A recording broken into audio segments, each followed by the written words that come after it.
A keni ndonjëherë për numrin 764? Ky nuk është veç një numër. 764 është emri i një grupi të rrezikshëm online që për vite me radhë ka manipulu fëmijët. Kto e ka bërë përmes lojrave online, aplikacioneve dhe mediave sociale. Ky grup u kriju në Shtetet e Bashkuara të Amerikës nga një adoleshent në vitin 2021. E përmes internetit, këtë grup e ka shfrytzuar për me manipulu dhe për me shfrytzu fëmijë.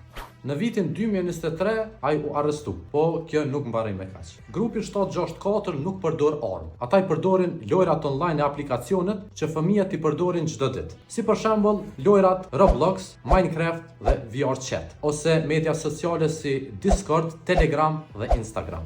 Qysh nis gjithçka? Ata afrohen me fëmijë, krijojnë miqësi të rreme, i ftojnë grupe, edhe këto nis manipulime. I nxisin me bo sfida, i çojnë drejt vetlëndimit, i kërcënojnë dhe më ekstremja i shfrytëzojnë. Në maj të këtij viti, FBI nisi një operacion ndërkombëtar kundër këtij grupi. Disa nga drejtuesit kryesor të këtij grupi u arrestuan në Greqi, në Shtetet Bashkuara të Amerikës, në Kanada, Britani e më gjerë.